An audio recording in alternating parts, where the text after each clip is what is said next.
Hey guys, how's it going today? I hope you're all doing great and your week's going good and all that good stuff. The story that I have for you today is pretty scary. So it's from Iowa. So as always, pull up a stump and yeah, links in the description if you want to support the channel in a different way, and let's jump into it. Thank you for watching. I'm always surprised that there aren't more stories about cornfields. There was this one. It was in Gillespie Cornfield outside of Perry. Every Halloween we'd go on a long ride with my friends from high school to Gillespie Field. There was a path through the corn wide enough for perhaps a tractor that led to a large circle. It wasn't like a crop circle, but it sure gave off that sort of vibe. So I was 17, and this was Halloween of 2010. There was lots of marine friends and hunter friends this year, friends of friends and all that stuff to make this huge party. We eventually had to start pulling the cars out of the circle because it was getting to be too crowded with 6 cars worth of people, and it was getting on to be about 2 o'clock in the morning. So people start to drift out, and there was only about 20 people left in all. And then someone yells to me, "Hey, come get some of this beer." And at age 17, you can imagine that I was pretty thrilled to be allowed into one of the older kids' games and all that. There was this really hot chick, Tina or Trina, I don't remember, who ended up being all over me. We were both drunk as a fish in a whiskey barrel, but we were all over each other. I was too shy to ever really initiate anything other than this, but I did get to see her boobs because she took her top off one time, but that's a whole other story. So the crowd eventually dwindled down to about 10 or so people. There was myself, 5 hunter friends, 3 marine friends, and 2 civilians, not including me. And we all think, let's make a big bonfire. So fast forward to 10 minutes later, and there's this huge fire pit going, and we're all dancing around it, being dumbasses, and laughing and having a good ass time. No big deal, right? And there's this hush that washes over everyone. We all get the same rush of sudden unease and anxiety. Everybody freezes, more or less in the positions that we've been dancing in. It probably looked goofy as hell, but nobody was daring to make a sound.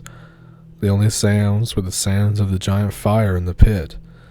We stood around for almost a minute before somebody whispers, "What happened to all the crickets and shit?" There was no wind, or crickets, or birds, nothing. So we stopped dancing. We were thoroughly put off. And my buddy Joseph, a hunter, goes, "Guys, I'm gonna go get my rifle." There was a murmur of agreement. The other hunters break off to go with Joseph and grab their stuff too, mostly a couple of pistols and some knives besides Joe's rifle. The marine buddies, Kate, Samuel, and Ed, all sit down in what I can roughly describe as a perimeter sort of thing around me and the other no-training folks. At this point, we're too nervous or anxious to talk. We're barely even breathing. There's still not a noise, just the fire's pit crackling and a slight rustle in the corn, and starting to get a little disconcerting. We sort of stuck close together and kept wide, worried eyes on the stalks. Kate says, "Something's not right. There's a mutual agreement, but nobody can put a finger on what it is." Ed sucks in a breath and everybody jumps a bit and looks over at him. And he says, "If the wind is gone, what the hell's making the corn stalks rustle?" So we're all about 5 seconds and a sneeze away from needing a change of clothes when Joe comes back, and he's white as a sheet, and alone. Joe's pulling the bolt back on his rifle and sprinting back to the campfire circle. He tosses his pistol to Ed, and Ed jokes, "Joe, what happened? You look like you saw Sam's mom naked." Joe sort of glares back at Ed and hisses, "Don't joke right now. There's something out in the corn." And I turn around and look at Joe like, "What did you say?" And he repeats, "There's something in the corn. I'm not effing around." Now see, around there we used to get big dogs, large cows, and even the occasional oversized cat, so everybody just sort of gave Joe this slanty-eyed, "What the hell are you talking about?" sort of look, like he's trying to freak everybody out more. We keep trying to get him to tell us where the others are and what happened to the other 4 he left with. He says they stayed in the cars to protect them. And there's more rustling in the corn, and Joe immediately wheels and takes a shot. And this really threw me off because the barrel of the gun was right by my ear. "Joe, you dickhead." And the immediate feelings of fear and anxiety just intensify from here. Some sort of low, whimpering noise is coming out of the corn now. Joe is gibbering like a drunk, muttering incoherently. I'm about to take his rifle from him when I notice that he's got some sort of black slime-looking stuff smeared all over his pant leg. And this is when things took a turn into the horrifying and unbelievable, because what crawled out of the corn was not a dog, not in the strictest sense, I guess. It was shambling sort of awkwardly with what looked like a broken leg or maybe a dislocated shoulder. It looked like it had, at some point in time, been some sort of hound dog, a black or dark brown bloodhound. There was chicken wire wound around its neck like a noose, and it was coated in flies. There was a black sludge thing dripping from its jowls and oozing out of a bullet hole near its right eye, which was itself drooling that same black stuff like tears. Joe lost his mind at this point, and Sam and I had to wrestle the rifle away from him. And this shit still gives me the shakes to this day. It kept shambling out of the corn toward us, wheezing and spitting that black shit into the ground. The flies, numerous enough that I could almost hear them buzzing from across the clearing. Joe was losing his mind, collapsed on the ground, and was trying to go into the fetal position as me and my marine friends tried to haul him away.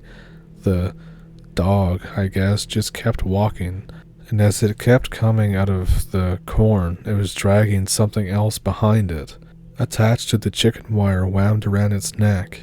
It took a second for me to piece it together in the light of the fire, but attached to the end of this morbid umbilical cord was a beating heart, like a bear-sized, still bleeding, leaking heart, thumping away and leaking that same black sludge shit.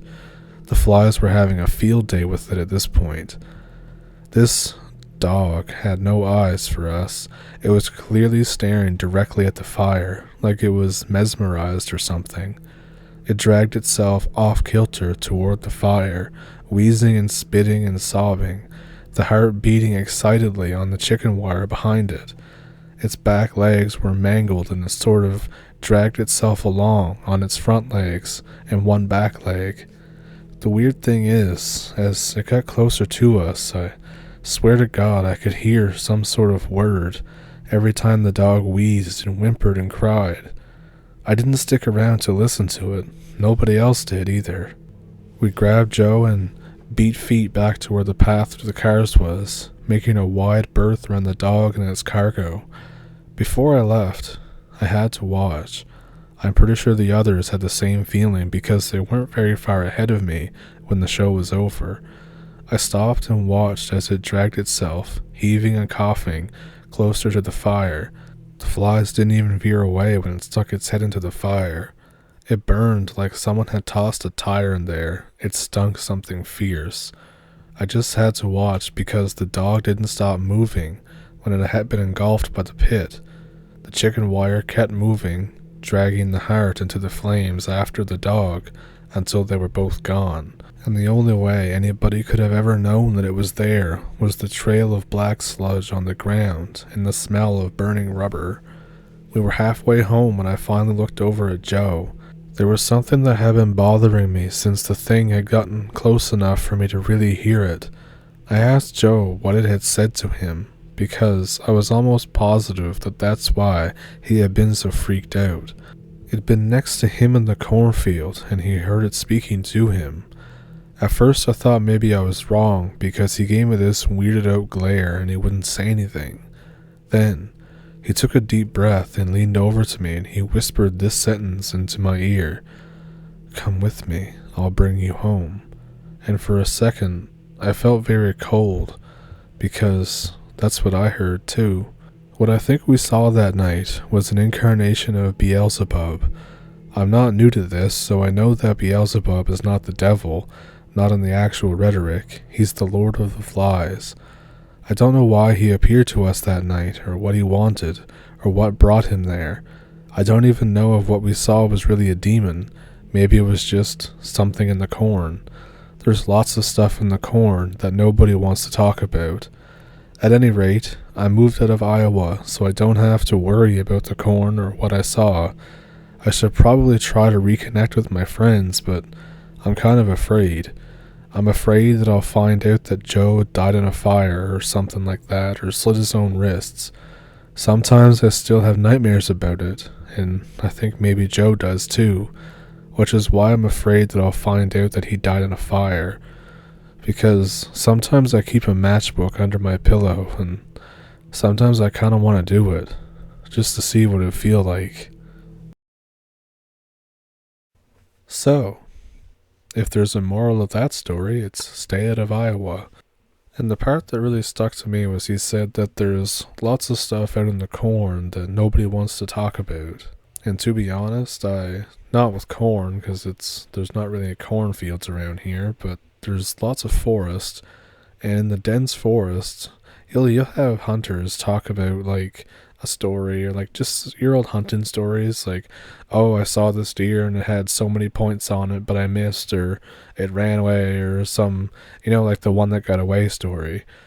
But then you ask them if they've ever seen anything weird in the woods, and they always, 100% of the time, get this kind of skittish look on their face.